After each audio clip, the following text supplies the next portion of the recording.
किसी भी मुसलमान के लिए ऐसा इसलाह ऐसा वेपन बनाना जो किसी का जान ले सके वो हराम है। उन्होंने पहले कहा था कि हमारी न्यूक्लियर वेपन की कोई भी ना कोई इसमें कोई प्रिपरेशन है ना कभी बनाया है, लेकिन उसके बावजूद भी एक तरफ से अमेरिका और इसराइल डायलॉग चला रहे थे और सेकंड या थर्ड उसका जो टेबल टॉक होनी थी और एक न्यूट्रलाइजेशन की तरफ जो है ये माहौल जा रहा था। लेकिन अचानक ही उन्होंने जो है परसों अटैक करके जो है खामनाई साहब के साथ उनके कई जनरल्स को जो है वो वहाँ पे हलाक कर दिया। हम इसकी निंदा करते हैं और पूरी वर्ल्ड में हम ये बता देना चाहते हैं कि ये खाली एक ऐसा मसला नहीं है कि जो खाली मुसलमानों का है। मैं ये बता देना चाहता हूँ कि अमेरिका की एक डिफाइंड पॉलिसी है जिसमें वो हर मुल्क को अपना गुलाम बनाना चाहता है। उसमें अगर आप देखेंगे वाजपेयी साहब ने अपने एक खुतबे में कहा था कि ये जो फ़लस्तीन है ये जो मुसलमानों का इसके ऊपर हक बनता है ये इनको दे दिया जाए। आज से कई साल पहले वाजपेयी साहब ने हिंदुस्तान का गृह मंत्री होते हुए उस वक्त उसमें उसके बाद वो प्राइम मिनिस्टर बने, उन्होंने कह दिया था। लेकिन आज के दौर में हमें ये ऐसा क्यों मिल रहा है कि हम जो है चुप होकर जो है इस जुल्म व तशद्दुद को बर्दाश्त कर रहे हैं।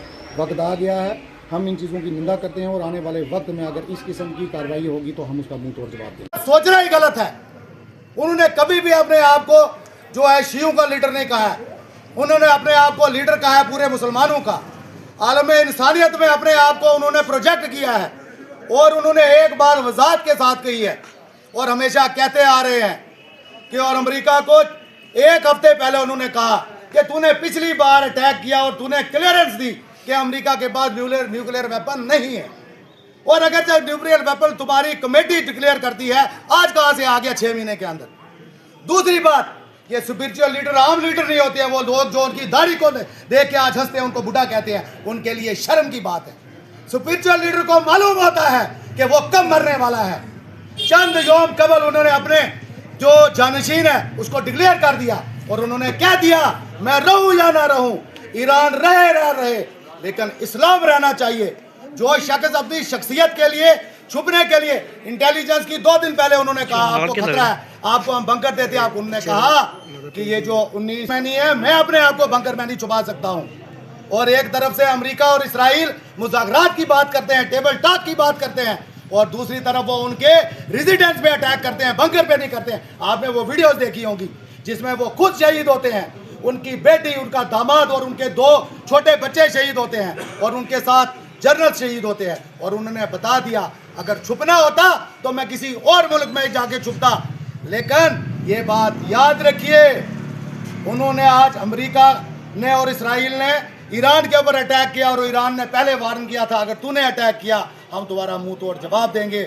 और यूएई ने अपने कड़े लफ्जों में अमेरिका को बता दिया है आइंदा हमारी जो ये जो एयर स्पेस है तुम्हारे लिए बंद है, हमारे अंडे बंद हैं। और इसी तरह से आज शाम तक मैं एडवोकेट अब्दुल मजीद खान। क्या कुछ कहना चाहेंगे बार एसोसिएशन की तरफ से? देखें जी, आज बार एसोसिएशन पुंछ ने जो ईरान के सुप्रीम लीडर पर जो हमला हुआ, जो उनकी शहादत हुई, इस सिलसिले में हमने यहाँ पे प्रोटेस्ट रखा था। हमारे जो है वो वर्क सस्पेंड किया हुआ था। आपने देखा कि बहुत बड़ी सारे वकला हजरात यहाँ पे इकट्ठे हुए, लिटिगेंट्स भी इकट्ठे हुए। जैसा कि आप देख रहे हैं कि खुमैनी साहब की शहादत पे जो है वो लोगों में ज़बरदस्त रंज गम गुस्सा है।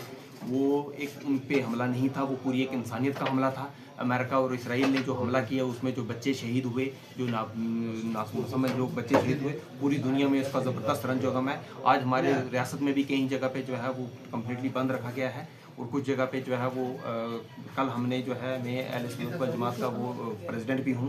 इस सिलसिले में हमने कल जो है वो peaceful protest as a mark of respect हमने जो है वो डिस्ट्रिक्ट बंद की कॉल जो है वो उलमा हजरात ने दी है। हम सब उसकी कॉल की उसकी भी सपोर्ट करते हैं और इस साने की जो है हम कड़े अल्फाज में मजम्मत करते हैं। जो इंसानियत के ख़िलाफ़ हुआ है इस वाक़े की हम ज़बरदस्त मजम्मत करते हैं और इसमें लोगों में ज़बरदस्त रंजो गुस्सा है। और ये हम कतई तौर पर ये बर्दाश्त नहीं करेंगे कि आज माह रमज़ान में जिस तरह से उन निहत्ते लोगों पर जो है वो बर्फ बरसाएंगे और एक इतने बड़े लीडर को इस तरह से शहीद करना ये जो है वो नाकाबिल बर्दाश्त है। और आप देख रहे हैं कि इस वक्त बुकला भी प्रोटेस्ट कर रहे हैं और पुंछ में भी जो है लोगों में कल भी प्रोटेस्ट हुआ और लोग आगे भी प्रोटेस्ट कर रहे हैं। और बहाना जो है वो इस तरह से बनाया जाता है कि वो छोटा सा मेमना कहीं चल रहा था, गिदड़ की नीयत ट्रंप की तरह खराब हो गई। उसके पास आया, कहने लगा तूने पिछले साल मुझे गालियां दी, उसने कहा पिछले साल तो मैं पैदा ही नहीं हुआ था, मेरी तो मैं 6 महीने उम्र है। कहा फिर तेरा बाप हुआ होगा, तो उसको पकड़ लिया। बहाने ये खबीस नस्ल जो है वो इस तरह के तलाश करके एक एक को बारी बारी जो है वो एक तमाशा बनाती है।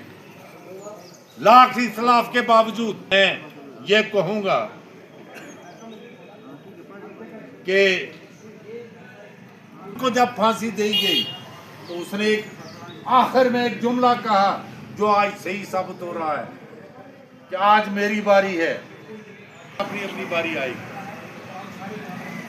इस वक्त जो चूहे की तरह जाके हाथ मिलाते समझते हैं कि हम अमेरिका की खुशनुदी हासिल कर लेंगे तो बस हमारे सारे मामला हल हो जाएंगे।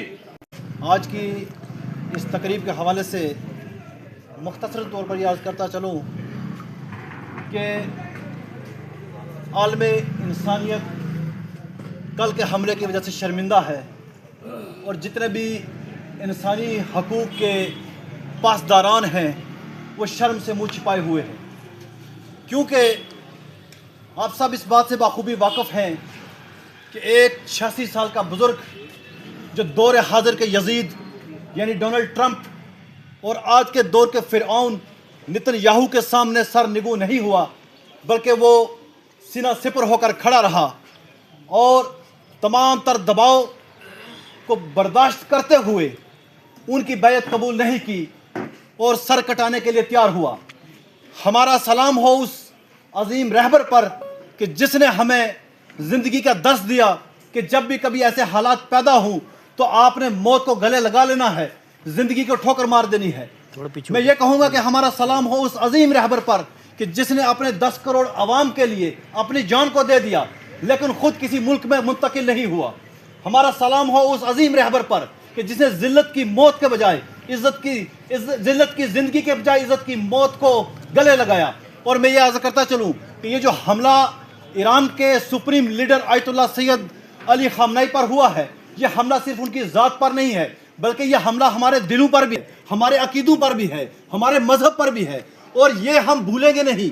ये नेतन्याहू और ट्रंप याद रखें कि अगर हम खुद कुछ ना कर पाए तो हम अपनी नस्लों को बताकर जाएंगे कि इसका बदला ज़रूर लिया जाएगा और ये खून कभी रायगा नहीं जाएगा।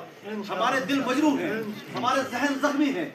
हम इस वक्त ये अपने दिल की कैफियत को बयान नहीं कर सकते हैं कि इस इतने बड़े साने के साथ इस साने की वजह से हमारे दिलों पर क्या गुजरी है, लेकिन ये याद रखा जाएगा कि जो भी लोग इंसानियत हकूक़ के पासदार बने फिरते हैं, जो एप्स्टाइन और ट्रैफिकिंग वाले यहाँ आकर जब खड़े हो जाते हैं तो ये कहते हैं कि हम इंसानी हकूक़ का राग लगाते हैं, लेकिन वो अपने काले करतूतों और स्याहकारियों को छुपाने के लिए उन्होंने ये काम अंजाम दिया है। हम शदीद अल्फाज में इसकी मजम्मत करते हैं।